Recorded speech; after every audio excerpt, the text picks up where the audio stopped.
Good morning, and thanks for joining us for the final round of technical breakouts and final session of Federal Forum 2021. My name is Kelvin Lovely, and I am an employee workflow principal strategist at ServiceNow.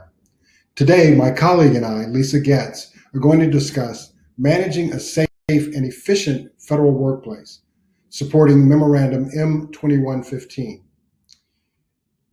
Come visit our booth after the session where we can answer any questions. One of the first steps of the new administration on January 20th was to issue an executive order on protecting the federal workforce and requiring mask wearing while establishing the Safer Federal Workforce Task Force. Pursuant to this executive order, Memorandum 2115 was issued to provide guidance to the agencies. The principles outlined in M2115 are intended to assist agencies in fulfilling the requirement to immediately take action as appropriate and consistent with applicable law to require compliance with CDC guidelines with respect to wearing masks, maintaining physical distance, and other public health measures. While this seems like a very heavy lift, ServiceNow can help. In May of 2020, ServiceNow launched the Safe Workplace Suite to help our customers manage the essential steps for returning to the workplace and provide a safe working environment for their employees.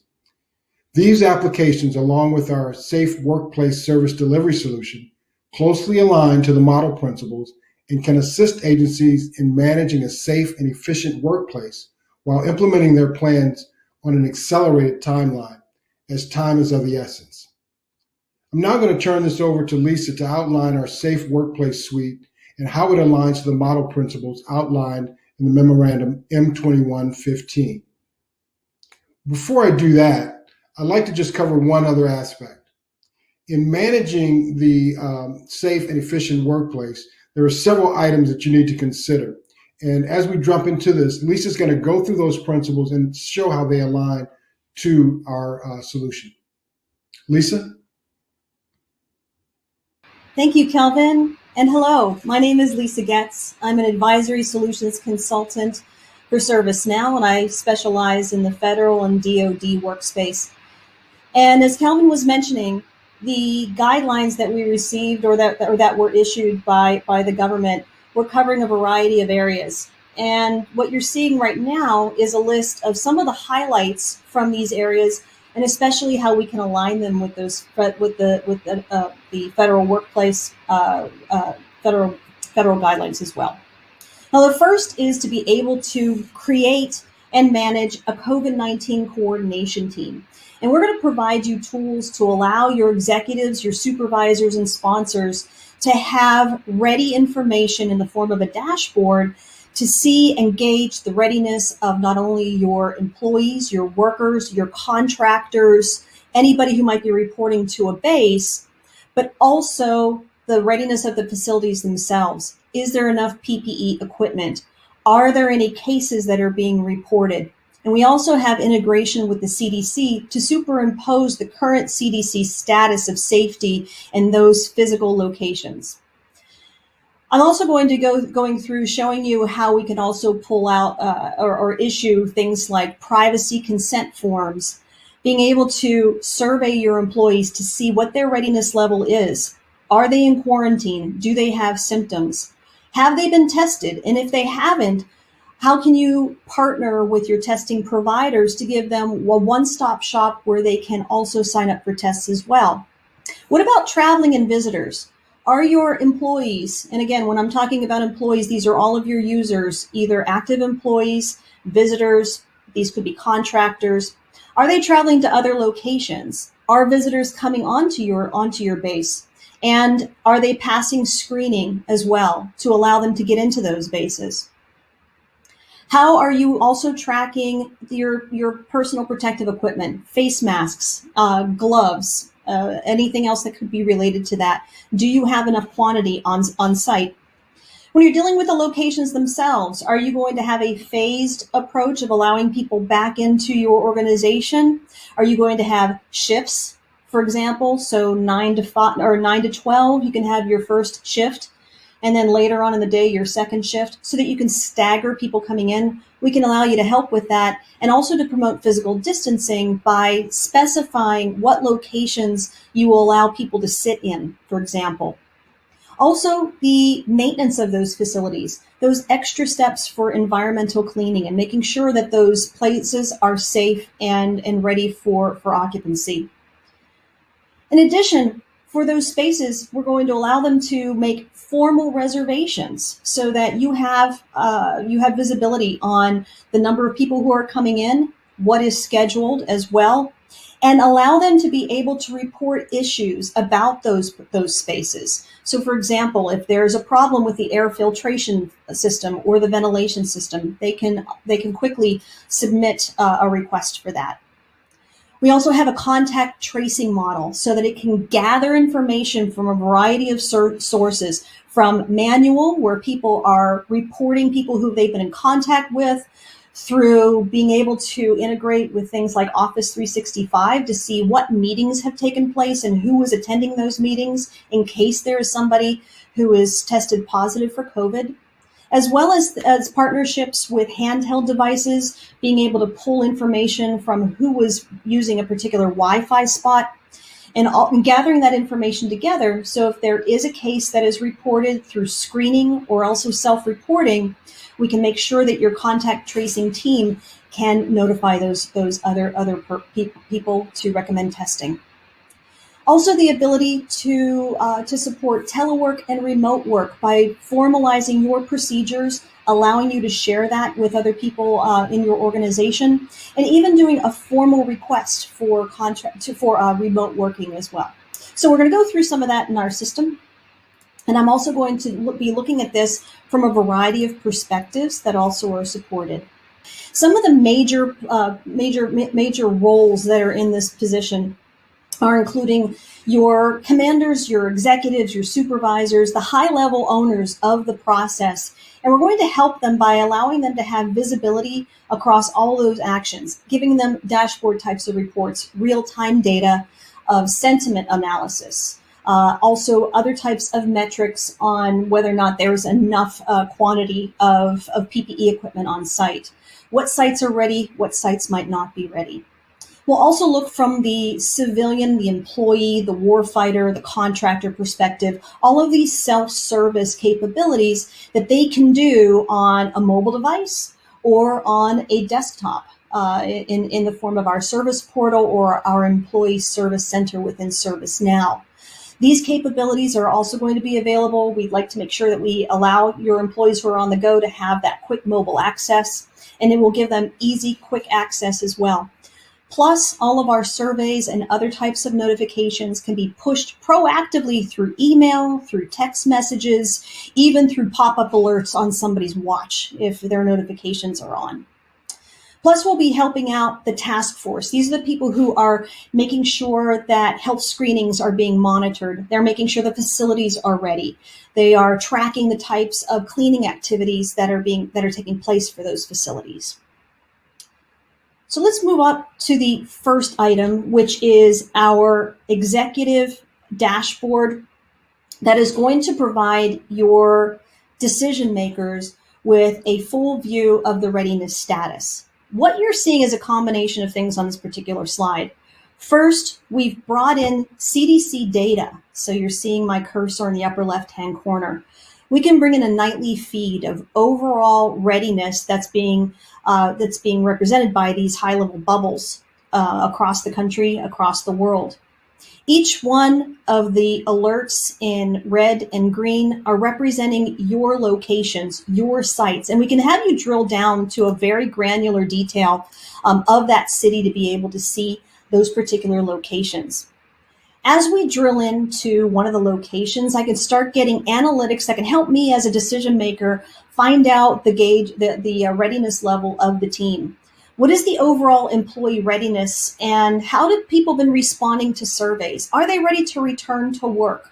Are they in quarantine? Are they still reporting symptoms? These proactive surveys can be pushed to your employees or anybody else who might be visiting your site so that you can gather that information and start making a decision on whether or not they're ready, as well as are you ready. Again, since we can bring in that nightly feed of CDC information, you can see per location on the right-hand side the number of cases and other activity that might be happening in that particular location that we're looking at. And we're looking actually at a building on the upper left-hand corner that's representing one of our locations. But this can also be a base. It can also be an area of a campus, perhaps, that might be being tracked. As part of this, we can also start tracking things like the number of people who are coming into an organization and what was their result of their screening. Were they admitted? So let's picture somebody has one of your screening individuals has a handheld thermometer. They take their temperature of an individual, and they can pass or fail them based on your tolerance level for fever, for example. And what do those metrics look like? How many people are showing up? How many people are coming in? And how many are being rejected? How many workplace reservations are happening? Again, we can formalize that process so you know exactly the number of people to expect for a location, be it a desk, a conference room. How many parking spaces might you need to have? How about your PPE inventory, where we can allow you to track that as well by building, by stock room, and we can allow in our workflow process to also include things like tolerance levels, so that if your stock goes below a certain threshold, we can automatically order certain types of equipment and stock. Also, what kind of cleaning activities are happening based on those reservations? So do you have enough inventory on stock for the people coming in? And are these cleaning activities happening to keep those spaces ready for individuals to come in? Even to the point where we can allow workers to sign off that a room has been cleaned and prepared. Plus other types of downstream activities. Requests for catering, for example, other types of requests for rearranging the rooms, being able to report on the fly that there's something wrong in the room as well. So we'll be showing you some examples of that. So that's some of the metrics that are available for the high-level supervisors and decision makers who need to know, is this space ready? Are my employees ready? But we have many more dashboards and other detailed data that we can drill into for the different users who might be involved. One of the first things that might be requested, and one of the items in the executive order also, is talking about privacy consent, and confidentiality. So your users can basically opt in on whether or not they want to participate in these surveys, in the metrics that you are collecting as well. You're seeing an example of a privacy consent on a cell phone, on our mobile app that's available on Apple and Android devices, but this is also in our desktop as well.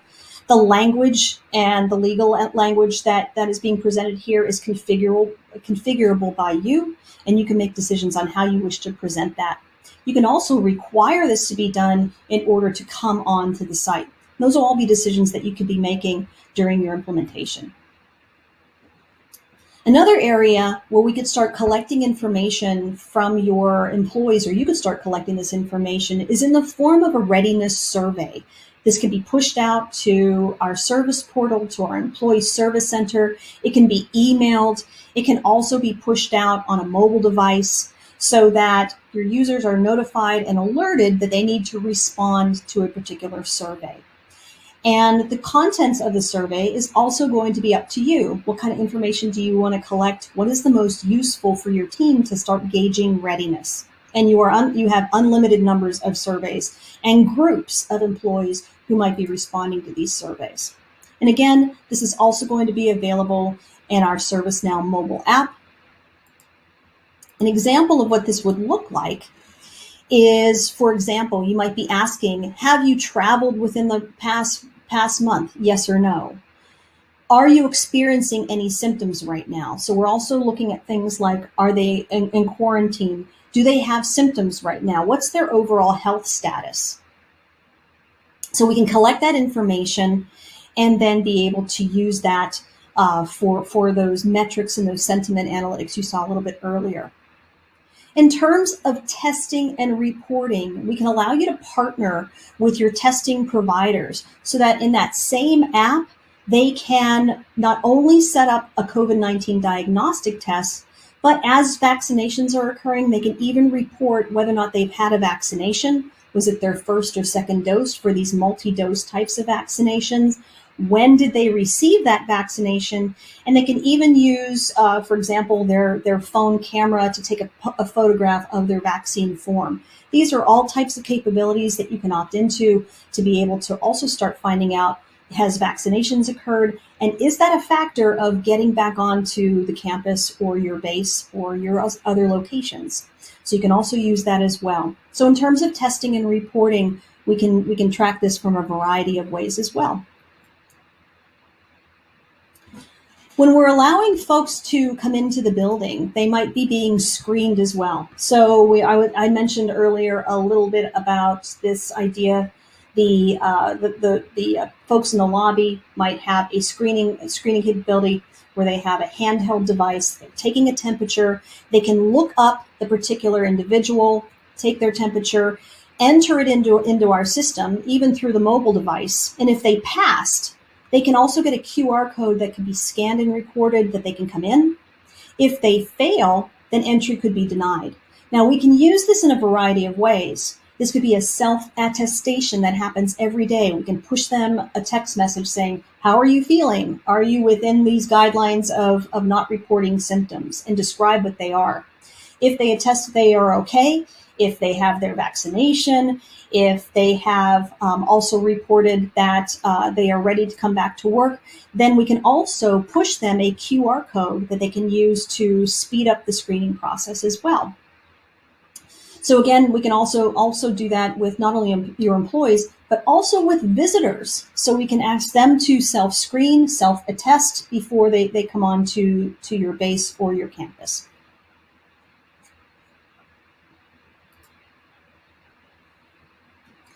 While they're on campus, you also might want to make sure that PPE inventory and equipment are provided or are available.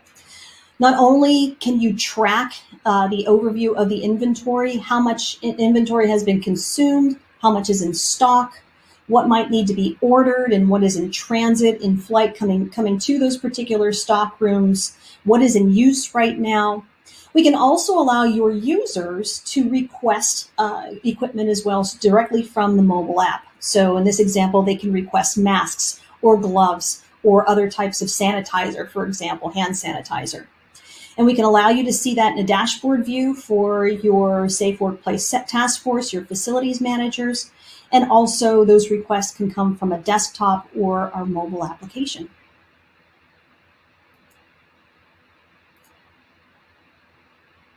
I mentioned lightly that we also do visitor tracking. So the idea is we can designate a sponsor who will be taking care of this visitor, and that would be one of your current employees or active users. They can designate the location of the visit, when this visitor is coming, why they're coming, for example. This can also go through a workflow process, and we can also send confirmation to that visitor. That visitor will then be part of a registration list that can be checked as that visitor is entering the location, and also part of their screening process. In addition to visitor tracking, we're also tracking safe travel. So if your employees are visiting other organizations or other locations in your organization, we can formalize that process as well. They can submit a formal travel request, either through the mobile device or the desktop. That can designate details about the trip. When is the trip occurring? Why is it occurring? Who are they visiting? That can then be workflowed and approved by their manager. And then the destination host can be notified of this visit as well. So they are ready for visitors to come onto that site. If that visit is approved, then as that person is traveling, as they are at that other destination, we can send them frequent and daily attestation updates. So they have to attest that they are feeling well, they are healthy, they don't have a temperature, they are not reporting symptoms. So that you can also monitor your employees while they are traveling in other destinations. Again, I mentioned access based on your requirements. So this is showing an example of an employee who has done the self-reporting. They've also submitted vaccination statuses where they've been fully vaccinated in this example. They've also done a health verification requirement. They've gone through a checklist and determined that they are healthy. And that attestation might have an effective date with it. So it might be good for 2 days. It might be good for a week because you're testing weekly, for example. So you can have an effective date associated with that. Plus, they have submitted a privacy consent requirement. This is our demo example of how you could use all of that information to allow them to be cleared and to allow them to have a QR code generated for them that could be scanned quickly when they're coming into your location. Again, this is an example of how we're using this. This would be up to you on to what capabilities you would like to include in this. Compare this with somebody who has not done all of the testing and requirements. They haven't reported how they are doing. They haven't reported their vaccination yet. They also haven't done a health verification, but they have done the privacy consent. But if any of these items weren't taken care of, they will not be allowed to come into the particular office. They will not get an office entry code. So here's another way that you can opt in to control those users coming in to make sure that they are healthy when they come in as well. And we can also track this and attach this to badge readers so that those are also informed that somebody can't badge in without that qualification.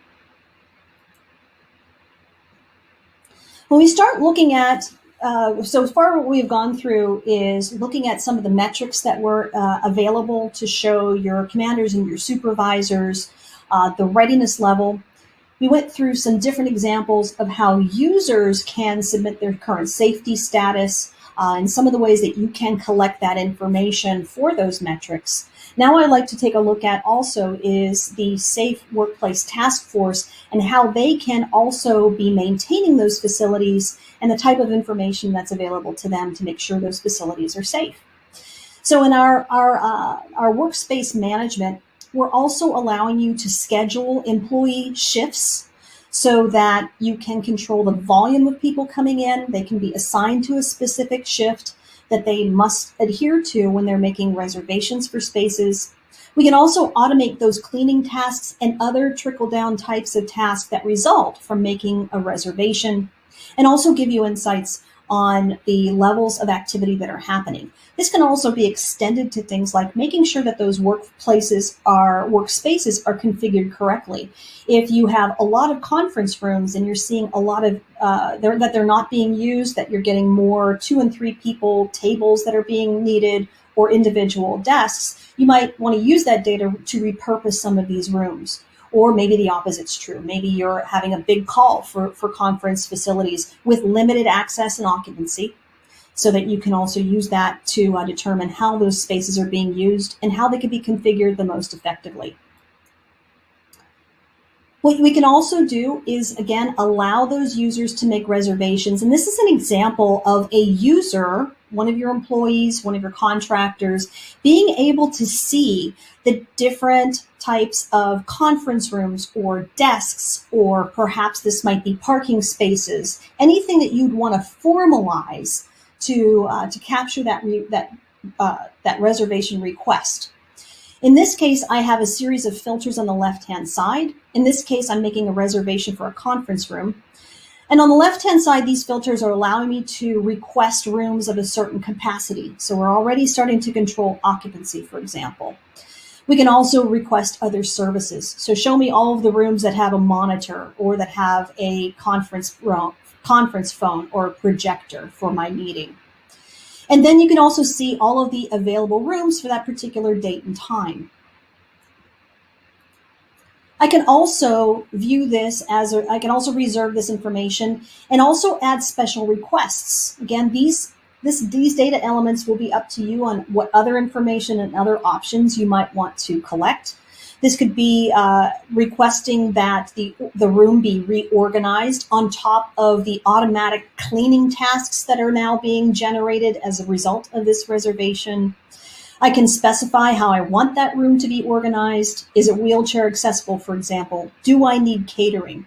So you're seeing activities that are not only employee and HR related for reserving something and tracking an employee's activities, but they are also going cross-departmental. we are now informing facilities, asset tracking perhaps. We're adding things like catering requests. So making sure all of those people are informed and all those tasks get done as a result of this reservation. We're also giving them potentially the ability to see the map of the facility that they're looking at. So they can use that map to make a decision on which rooms they want to or spaces they wish to occupy. And this is an example showing available individual desks. And you can see that the green items are representing the available desks. The white items are representing the not available desks. So by controlling the spaces in these maps, you can also control occupancy, and you can also encourage physical distancing by those restrictions. A lot more examples are available with this workplace tracking. In addition, that we can also talk to you about at a more one-on-one type of session. Finally, we also wanted to talk about contact tracing as one of the items from the executive order. So this idea is being able to collect information that is triggered by somebody testing positive. Someone can report being tested positive by self-report. It could also be the result of a screening as well. And that can launch gathering that data from handheld devices, from Wi-Fi access points, from meeting requests and other reservations where multiple people were in the same room. And also, again, from contacting employees and manual reports as well. And we can aggregate that information so that a caseworker can see everybody who might have been within that co-location with the infected individual, so they can now start making decisions on informing all those other individuals, recommending testing for those individuals, and also perhaps controlling access of the infected person to the building as well.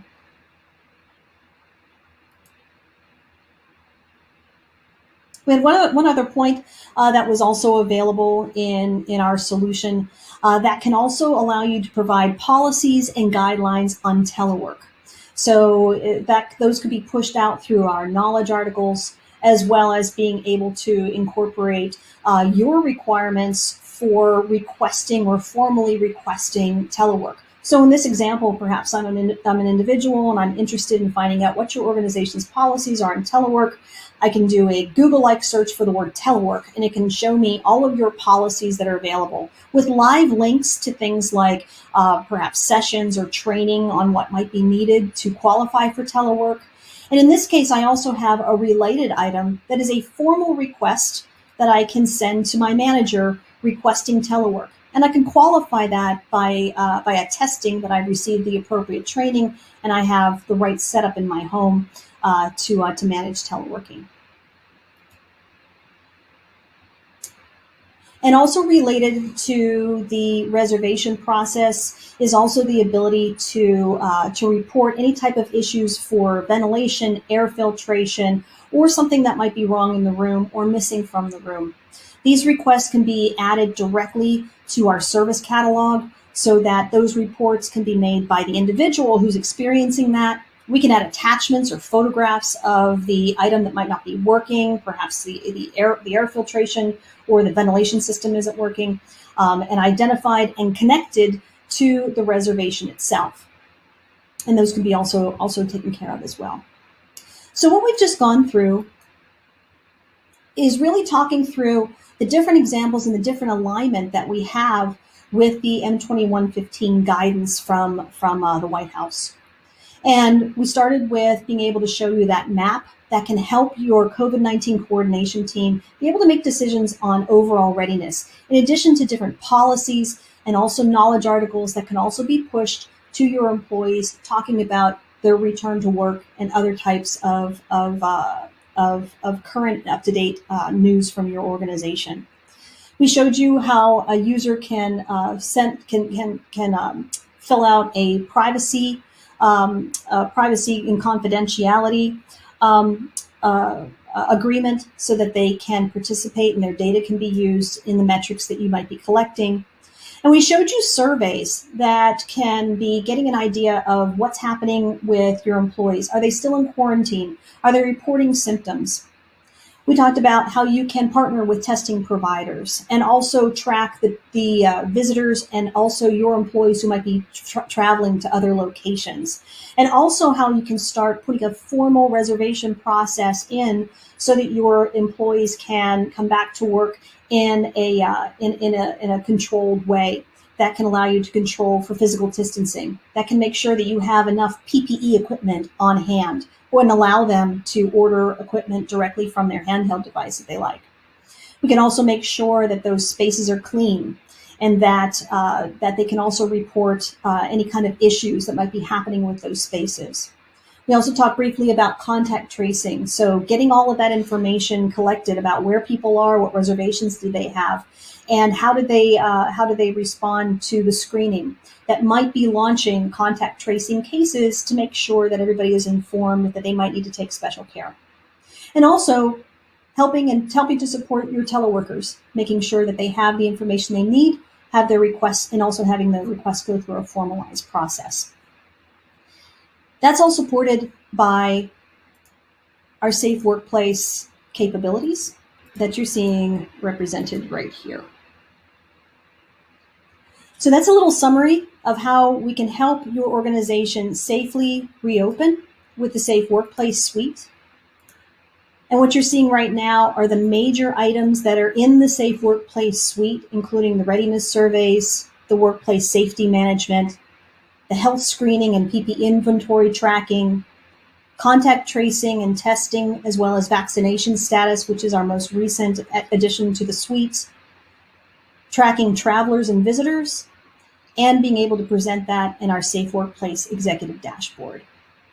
Thank you for your time, and I'd like to turn it back over to Kelvin to wrap up. All right. Thanks, Lisa. This comprehensive platform of solutions will enable your organization to effectively and quickly implement and manage your COVID-19 workplace safety plan. Our solutions are purpose-built specifically for workplace safety and were created to help our customers navigate the changing environment of COVID-19. This will allow for rapid implementation and faster time to value in a matter of weeks instead of months or years. It's a scoped application. You'll see continuous development and a documented roadmap based on industry and agency best practices, so that as the overall situation of a crisis evolves, so will our solutions. So you've seen a lot of information today. So we'll be available in the ServiceNow booth afterwards to answer any questions or follow up with any things you'd like to see in further detail. So the session itself will be available on demand if you want to share this with any of your colleagues. So on behalf of ServiceNow, thank you for joining us for our annual federal forum. Hope you enjoy the rest of your day. Thanks, Lisa, for a great presentation.